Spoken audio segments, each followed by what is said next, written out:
mga kalakwatsero! Welcome to Liverpool! Ang hometown ng mga salagubang.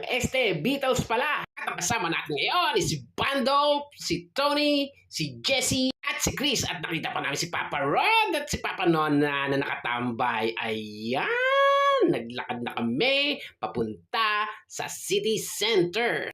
At syempre, hindi namin pwedeng daanan ang mga salagubang. Kaya, dinaanan namin itong mga salagubang The Beatles. Ayan ang kanilang famous na monumento.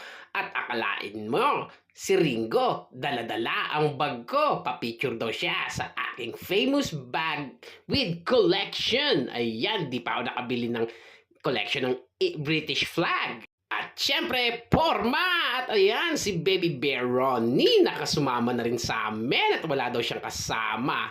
At eto na nga, nakakita kami ng bahay na baliktad. Akala namin, dinala dito ang galing sa Bagyo. O ayan, nagtatawanan pa. Dahil nga sa baliktad na bahay. At eto, Dom's Logdat Adonias, ang isa sa famous content creator dito sa barko namin. Ayan, siya ang aming deck clerk. At eto na nga, piplex ko rin ang dagdag sa aking collection. Napakahirap nito hanapin. Dito ko na pala sa Liverpool makikita ang flag ng British. Ayan. At patuloy sa paglalakad, at ito na, narating ko na ang cavern area. Ayan, dito nga pala tumutugtog ang mga salagubang nung hindi pa sila sikat. Salagubang The Beatles. Ayan, dito sa kalyeng yan at dun sa kantong yon, dun sila mahilig uminom, mag-inuman silang apat. At ayun na nga, nakikita ko na ang cavern. Eto, dito sa areang to, tumutugtog ang The Beatles. Pero parang iba ang nakikita ko. Naku po, eto ka na naman. At eto nga, napakaganda rito at napakasaya, lalong-lalo sa gabi pag dumilim na, pero alas 9 na, maliwanag pa rin. Ayan. Ito nga, parang may nag-aantay na gustong yumakap sa kanya.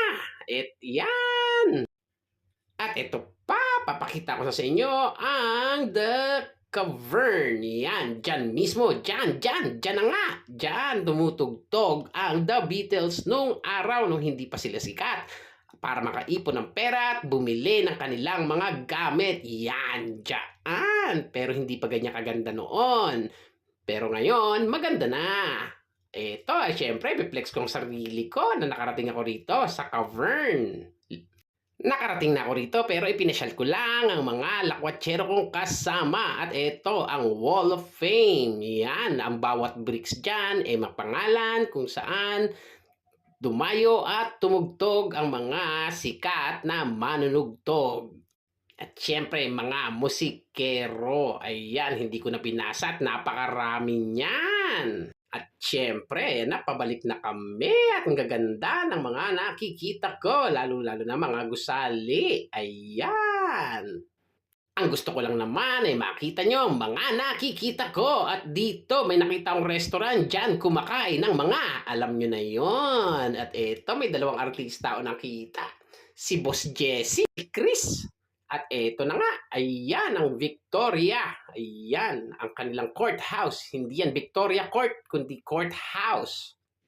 At eto na nga, at ipiplex natin at iko-commercial ni Boss Tony ang kanyang nabili. Jollibee. Ayan. Siyempre, mamaya magkakainan kami. Take out lang yan dahil sayang ang oras para maglakwatsa. At eto na nga, pabalik na naman kami sa aming barko. Sana nag-enjoy kayo.